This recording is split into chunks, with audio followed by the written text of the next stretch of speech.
የፌዴራል ምክትል ኮሚሽነር አያውቁም። ያወሩት ስለማያውቁት ነበር። አያውቁትም።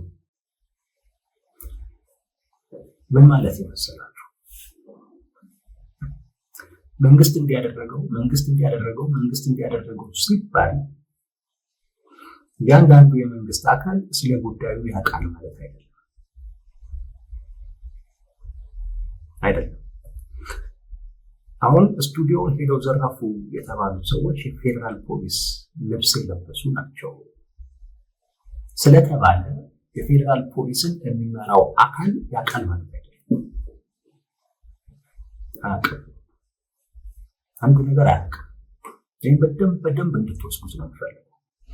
አንዳንድ ሰዎች የፌዴራል ፖሊስ ካደ፣ ውሸታም ሲሉ እሰማለሁ። በነገራችን ላይ ላይዋሹ ይችላል። አያውቁም።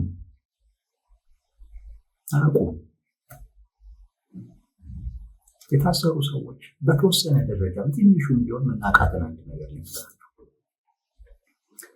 መንግስት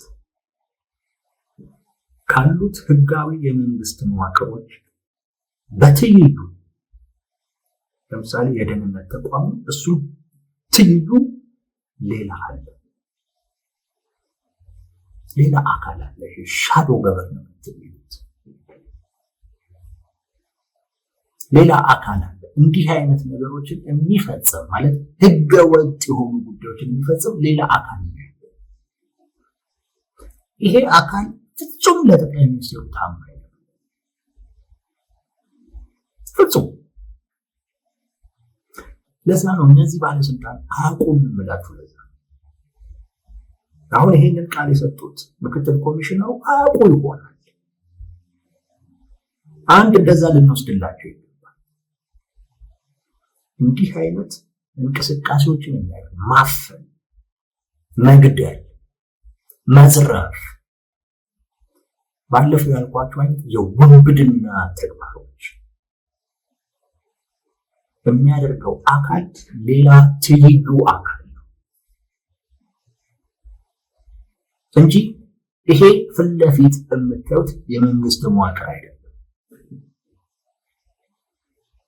ይሄ ትይዩ የምላችሁ አይነት ሻዶ የሆነው አካል ፍርድ ቤት ላይ ይፈጽማል።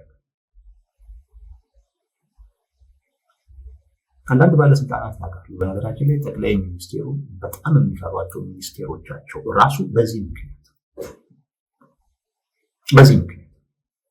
የመንግስት ባለስልጣናትን ይፈልጋሉ። አንዳንድ ከህግ ውጪ የሆኑ እርምጃዎችን በመውሰድ የመንግስትን ቀጣይነት ማረጋገጥ ትልቁ ተልዕኮ ነው። የዚህ ትይዩ ያልኳችሁ ሻዶ የሚባለው መንግስት ህገወጥ በሆነ አይነት መንገድ የመንግስትን ስልጣን ማራዘም። ይሄ በተወሰነ ደረጃ የፖለቲካ እስረኛ የሆነ ሰው እና ፍርድ ቤት የሚመላለስ ሰው በሆነች መንገድ በትንሹ ቢሆን ያውቀዋል። በትንሹ በደንብ አይታወቅም፣ በትንሹ ግን ያውቀዋል።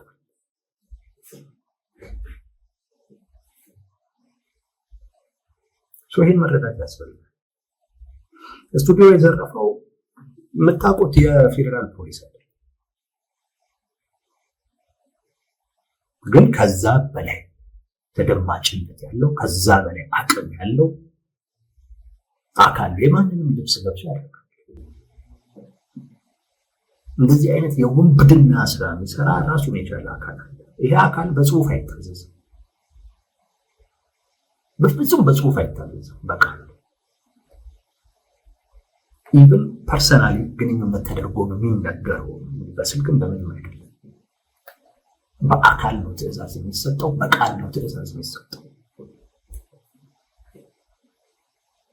ራሱን የቻለ መዋቅር አለ።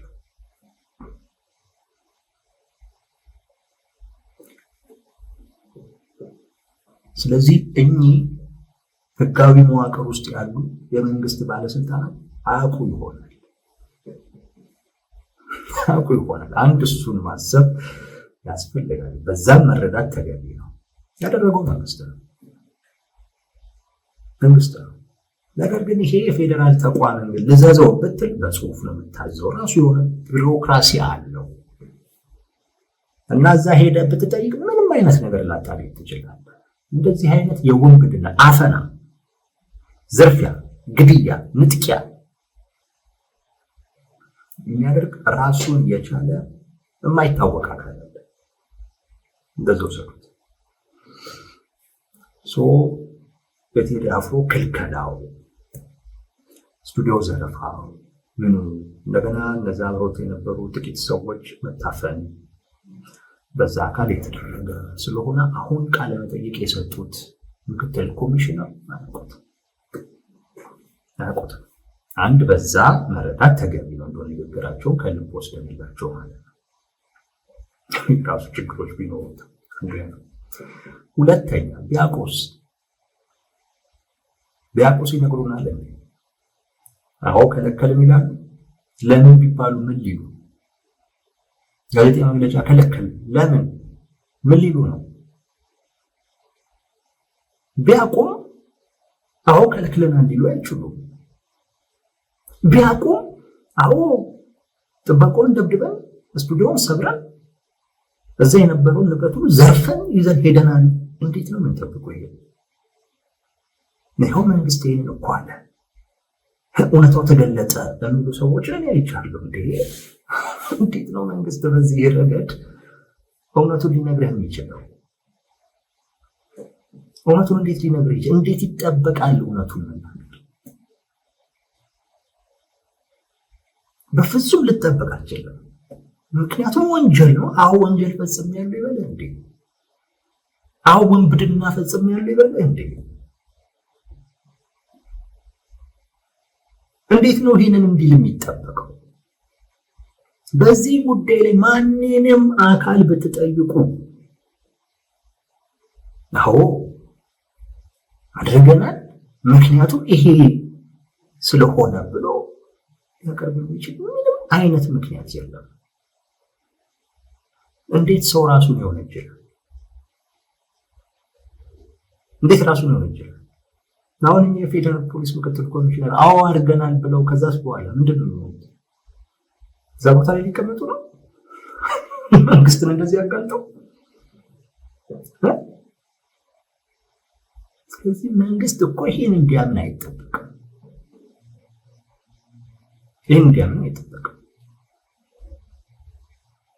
ይሄን መንግስት ስለማድረጉ የምትረዳው በተለያየ አይነት መንገድ ነው።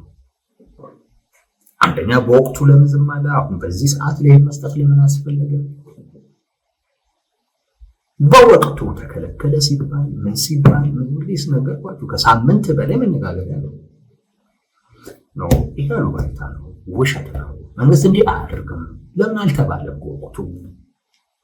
አሁን በዚህ ሰዓት ላይ ነገሩ ካበቃ በኋላ እንደገና ደግሞ መጥተው በአረኛ ይሄንን አደረግን ማለት ምን አስፈለገ? ስንት ሚዲያ ያለው መንግስት ስንት ሚዲያ ያለው በእንደዚህ አይነት አንዳንድ ጥያቄዎችን እየጠየቀክ ነው። ለምሳሌ ጠቅላይ ሚኒስትሩ ያሳዩት ስሜት፣ ንዴታቸው፣ ብስጭታቸው በዛ ምክንያት በተደጋጋሚ ሲሳደቡ ነበር፣ ሲዝቱ ነበር።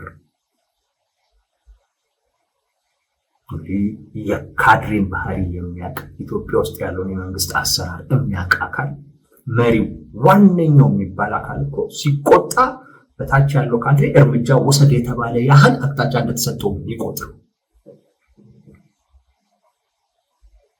እርምጃ ወሰደ። ጠቅላይ ሚኒስትሩ እኮ ከሌን ጠርተው እርምጃ ወሰድ ብቻ እኮ አይደለም እኮ ውስጥ አንዳንድ የመንግስት ኃላፊዎች እኮ ሲታዘዙ ብቻ እኮ አይደለም የሚሰሩ። ጠቅላይ ሚኒስትሩ መናደዳቸውን ሲያዩ እነሱ እርምጃ ወስዳሉ። ጠቅላይ ሚኒስትሩ መቆጣታቸውን ሲያዩ እነሱ እርምጃ ወስዳሉ። ትዕዛዝ በተለያየ መንገድ ነው የሚሰጠው። ዋናው የጠቅላይ ሚኒስትሩ ስሜት መጠበቅ፣ የእሳቸውን ፍላጎት መጠበቅ፣ የእሳቸውን ጥቅም መጠበቅ ነው የካድሬው ስራ። ጠቅላይ ሚኒስትሩ ሲበሳጩ እርምጃ ወስዳሉ፣ ሲናደዱ እርምጃ ወስዳሉ።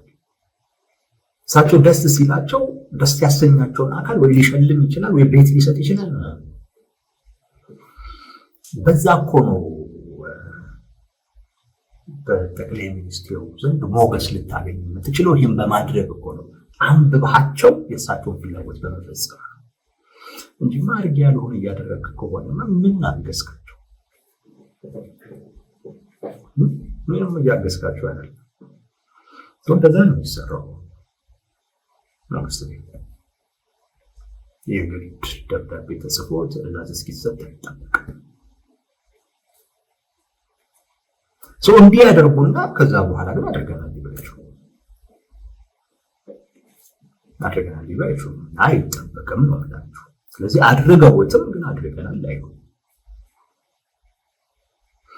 ያደረገም አካል እንዳለ ቢያቁም አዎ ከሪም ያደረገው አይሉም። በቃ በንጋታው ሬሳቸው ነው የሚቆጠረው እንይሰው ቢያቁም ነው የምላችሁ። ያለማወቅ ዕድልም እንዳላቸው ግን አስባለሁ። ምክንያቱም በጣም በሚስጥር የተያዘ አካል አለ፣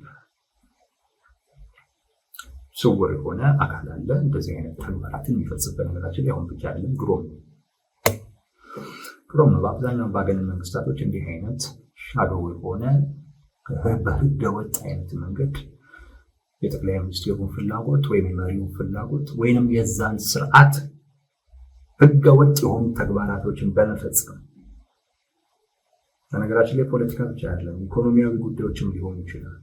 ብቻ ያንን ስርዓት ወይ ያንን መሪ የማስቀጠል ተልዕኮ ያላቸው ስውር የሆኑ አካላቶች አሉ። ይህም በደህንነት መስሪያ ቤትም የማይታወቅ ማለት። ስለዚህ እኛ አካል ያንን ሊያውቁ ይችላሉ። ቢያውቁም ደግሞ ከመከላከል ውጭ ሌላ ምርጫ የለም። እሳቸው አድርገውትም ደግሞ ወይ እሳቸው ተቋም አድርገውትም ደግሞ ቢሆን አዎ አድርገናልም ሊሉ ናቸው። ምን ይጠበቅ ጉዳይ ነው ይሄ። ስለዚህ መንግስት ያንን ስላለ ነገሩ ውሸት አይሆንም። እንደውም ስለመሆኑ ማረጋገጫ ነው። ይሄን ያክል ከዘገየ በኋላ ራሱ አድናቆ አላደረገም የተባለው ነገር ማለት ነው። በራሱ እንደውም ስለመሆኑ አንድ ማሳያ አድርጋችሁ ልትወስዱት ትችላላችሁ። ነገሩ እነሱ ከጠበቁት በላይ መነጋገሪያ እየሆነ ስለሆነ ሌላ ትርጉም እየተሰጠው ስለሆነ ዝምታው ይዞብን እየመጣ ያለ ሌላ ችግር ስላለ ከዚህ በኋላ ዝም ማለቱ የተሻለ አይደለም። ቢያንስ የሆነ ነገር ብለን ነገሩን ማቀስቀስ የምንችል ከሆነ ሞክር ተብሎ የተባለ ነው እንጂ በዛ ምክንያት ነው እንጂ ጊዜውም አይደለም። ስንት ነገር ተብሎ በስንት ነገር ተተብሎ እንጂ እነሱ ፍላጎታቸው ዝምታ ነው። ባለፈው እንዳልኳችሁ ነው። ዝምታቸው ህመም አለው፣ ያስጨንቃል። የወንብድና ተግባር እየተፈጸመበት ከዚህ ይከላከለኛል የምትለው አካል ዝም ሲል እንደውም ጭራሽ ዋነኛ ተጠርጣሪ ራሱ ሲሆን ወይም ደግሞ እሱን የሚመስል አካል መጥቶ ያደረገው እንደሆነ ስታቅ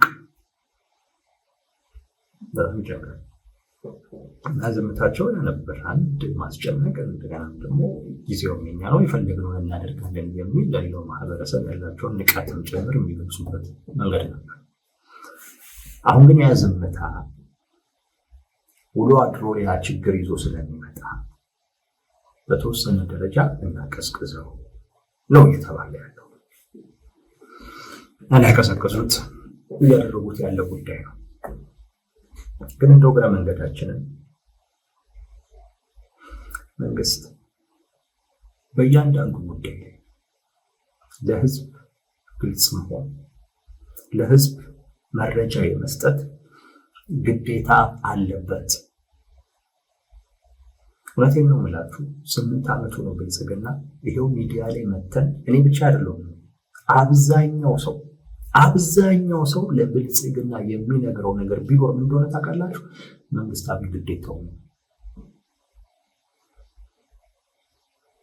ይሄ ግዴታ እኮ ነው እየተባለ ነው የሚነገረው። በፍጹም ግዴታውን አያውቅም። ያውቃል፣ ግን በፍጹም ግዴታው መወጣት አይፈልግም። ግዴታውን አይወጣም፣ ግን ሰው ደግሞ እሱ እንደሚፈልገው እንዲሆንለት ደግሞ ይፈልጋል። እንዴት አይነት ነገር እንደሆነ አላውቅም።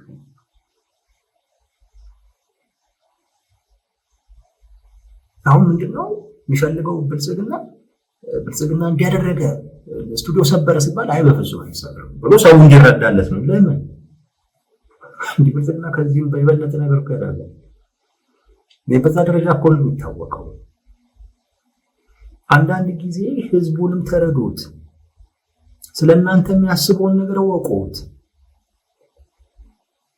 እናንተ እንደምትገምቱት አይደለም የሚያውቃችሁ። ስቱዲዮ ዘርፋችሁ ንብረት እንደምትዘርፉ ጭምር ሁሉ ነው የሚያውቀው፣ ያን ሁሉ ነው የሚጠብቀው። ስለዚህ ነው እንዲህ ተደረገ ሲባል አረ ያደርጉታል የሚባለው። ግዴታ ነው፣ ለህዝብ መረጃ መስጠት ግዴታ ነው። እያንዳንዱን ነገር ግልጽ ማድረግ ግዴታ ነው። በዚህ መጠን መነጋገሪያ የነበረን ጉዳይ ዝም ብለው ዛሬ ላይ መጥተው ውሸት እኮ ነው እኛ እንዲህ አናደርግም፣ አይሰራም፣ አይሰራም። ለእያንዳንዱ ጉዳይ እየወጣን እንናገርም ይላሉ። ግዴታ ነው እንዴ? ግዴታ ነው። የህዝብ ጉዳይ ከሆነ ግዴታ ነው። ህዝቡ እየተነጋገረበት እያወራበት ያለ ጉዳይ ከሆነና ከአንተ ጋር የሚያያዝ ከሆነ ወጥተህ መናገር ግዴታ አለብህ። ግዴታ መረዳት ያስፈልጋል። አሁንም ነገሩን ውሸት ነው ብሎ ማቀዝቀዝ አይደለም የሚያስፈልገው። ነገሩ ውሸት ነው፣ እውነት ነው፣ ተከልክሏል። እውነት ነው፣ ስቱዲዮውን ዘርፈውታል።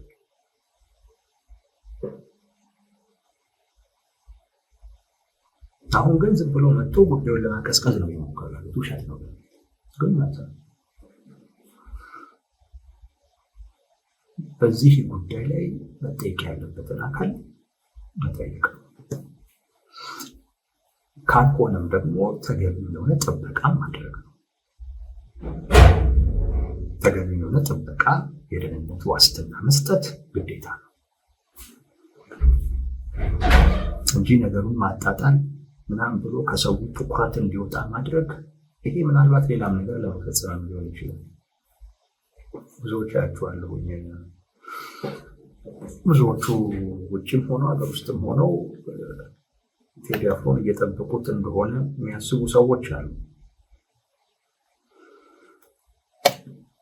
በእርግጥ በትክክልም እያደረጉትም ያሉ ሰዎች እንደሚኖሩ እንጠብቃለን። ከዛው ያሉ ማለት ነው። በትክክልም ይሄን እያደረጉ ያሉ እየተከታተሉ ያሉ ብዙ ጉዳዮቹን ለዓለም አቀፍ ማህበረሰቡ እያሳወቁ ያሉ አካላቶች እንዳሉ አውቃለሁ። አሁን ምክትል ኮሚሽነር መጥተው ነገሩን ማቀዝቀዝ የፈለጉበት ዋነኛው ምክንያት ይሄ አይነት ክትትል የሰው ማለት ነው። የሰው እየሰጠው ያለው ትኩረት ማድረግ የሚፈልጉትን ነገር ለማድረግ እድል ስላልሰጣቸውም ሊሆን ይችላል። በዚህም ደረጃ ማሰብ መጠርጠር ተገቢ ነው። የሆነ ነገር ሊያደርጉ ፈልገው ግን የሰው ትኩረት እዛ እሱ ላይ መሆኑ ካሁን ሊያደርጉት ይችላሉ። እንከታተል የእሱን ጉዳይ የሚል አይነት እንቅስቃሴ ነው ሶሻል ሚዲያ ላይ የማየው። ሰው የአብዛኛው ሰው ትኩረት እዛ አካባቢ ላይ መሆኑ ማድረግ በሚፈልጉት አይነት መልኩ እንዳያደርጉ ከልክሏቸዋል። የተወሰነ ክፍተት መፍጠር ይፈልጋሉ። ያን ክፍተት ደግሞ የሚያገኙት የሰውን ትኩረት በመበተን ነው። የሰውን ትኩረት ደግሞ የሚበትኑበት አንደኛው መንገድ ጉዳዩን ውሸት ነው ማለት ነው። ጉዳዩን ውሸት ነው ብለህ አንደኛ ራሱ ቴዲ አፍሮ ሞቶ ስላልተናገረም ስለ ቴዲ አፍሮ የሚናገሩትም ሰዎች ማንነታቸውም ግልጽ ስላልሆነ ለራሳቸው ለደህንነታቸው በመስጋት ማንነታቸውን ድብቅ ስላደረጉት እሷንም አጋጣሚ ተጠቅመው መረጃው ላይ ጥርጣሬ መዝራት ነው የፈለጉት። ጥርጣሬ መዝራት ነው የፈለጉት። ጥርጣሬ ሲፈጠር በቃ አብዛኛው ሰው ወደ ራሱ ጉዳይ ወደ ራሱ ትኩረት ወደሚሰጠው ሌላ ነገር ያተኩራል። በዛ ሰዓት የሚገኝ ክፍተት ይኖራል። ያን ክፍተት ተጠቅሞ እስከዛሬ ድረስ ሙሉ ትኩረት እዛ አካባቢ ላይ በመሆኑ ምክንያት ያላደረጉትን ነገር ሊያደርጉ ይችላሉ። በዚህም ደረጃ ጉዳዩን ማሰብ፣ በዚህም ደረጃ ጉዳዩን መጠራጠር፣ ማየት የሚያስፈልግ ይመስለኛል። እሳቸው ግን በዚህ ጊዜ ላይ መጥተው ከረፈደ በኋላ ለማስተባበል መሞከሩ ምንም የነገሩን እውነትነት አይቀይረው። እንደውም ምን አይነት ሌላ ሞቲቭ ኖሯቸው ነው ብለህ እንድታስብ የሚያደርግ ነው። እንዳልኳችሁ አሁን እንዳልኩት ሌላ ድርጊት ለመፍጠር ሌላ ማለት እሱን የሚመለከት ማለት ነው። እስካሁን ድረስ ዙሪያው ነው የከበቡት ያሉት። ምናልባት እሱን መንካት ያልቻሉት የአብዛኛው ሰው ትኩረት እዚህ ጉዳይ ላይ ስለሆነ ያንን ማድረግ ይዞት የሚመጣው ሌላ ችግር ስላለ እንዳትነቁ ተብሎ ይሆናል። ስለዚህ ለመንካት ምን ያስፈልጋል? ትኩረት መበተን ያስፈልጋል። ትኩረት ለመበተን እዛ ላይ ትኩረት እንድታደርግ ያደረጉህን መረጃዎች እንድትጠራጠር ማድረግ ያስፈልጋል። ስትጠራጠር ወደ ሌላ ጉዳይ ታተኩራለህ። የዛን ሰዓት እነሱ የሚፈልጉትን ነገር ማድረግ ይችላሉ። አንዴ ከተደረገ በኋላ ደግሞ በቃ አጠቃላይ ትኩረት ከበተኑት በኋላ መልሶ ማሰባሰብ በጣም አስቸጋሪ ነው። ያንን ያውቃሉ። ስለዚህ አንዴ በትኑታል። ትኩረት ያደረገውን አካል ትኩረቱ እንዲበተን ያደርጋሉ። የሚፈልጉትን ነገር ያደርጋሉ። ከዛን ያንን ትኩረት መልሶ ማምጣት አስቸጋሪ ነው። በዛው ላይ አጀንዳ እየደራረብክ ጉዳዩን ማስረሳት ትችላለህ። ሶሻል ሚዲያ መጥፎነቱ ይሄ ነው። አዳዲስ አጀንዳ በመጣ ቁጥር እሱን እየያዘ ነው ይሄን እየጣለ ትላንቱን እየጣለ አዲሱን እየያዘ ነው የሚሄደው ሶሻል ሚዲያ እንደዛ ነው። ስለዚህ የምትፈልገውን ታደርጋለህ። በዛ ቁጣ ሲፈጠር አጀንዳ ትደርባለህ። በቃ ሰው አዳዲሱን አጀንዳ እየያዘ ይሄዳል። እንደዛ ያደረክ ጉዳዩ የሚወሰዱት እርምጃ ሊያስከትልባቸው ወይም ይዞባቸው ሊመጣ የሚችለው ውጤት በዛ ሊቀንሱትም ይችላሉ። እንደዛም ታስቦ ሊሆን ስለሚችል በዛም አይነት መልኩ ማየት ተገቢ ነው። አሁን ላይ ወጥተው ፖሊስ ቴዲ አፍሮ ላይ ምንም አይነት ነገር አልፈጠረም ያሉት የሚለውን መረዳት ያስፈልጋል። ምን አለ? አንድ ምናልባት ላያውቁ ይችላሉ አለ። ምክንያቱም እንዲህ አይነት ነገር ስውር በሆነ መንግስት የሚሰራ ስለሆነ፣ ሁለት ቢያውቁም አይነግሩንም አላችሁ። ለምን? ራስን መወንጀል ስለሆነ ቢያውቁም አይነግሩንም። አሁን ለምንድን ነው እየነገሩን ያሉት? ወጥተው ከረፈደ በኋላ እየነገሩን ያሉት ለምንድን ነው? የማህበረሰቡን ትኩረት ለመበተን። ትኩረቱ እዛ ላይ በማረፉ ምክንያት ሊወስዱት የፈለጉትን እርምጃ ሊወስዱ ከልክሏቸው ነበር። አሁን ግን ትኩረት በትኖ ምናልባት ያንን እርምጃ ሊወስዱ ይችሉ ይሆናል። ወይም ደግሞ ጉዳዩንም ለማቀዝቀዝም ሊሆንም ይችላል። አናውቅም። ጉዳዩን ለማቀዝቀዝ ተብሎ ከሆነ ያሳየው፣ ግን ትኩረት በትኖ ሌላ እርምጃ ግን ለመውሰድ ግን ከሆነ ብቻ በሁለቱም መልኩ መመልከቱ ጥሩ ነው ብላችሁ ፈልጌ ነው።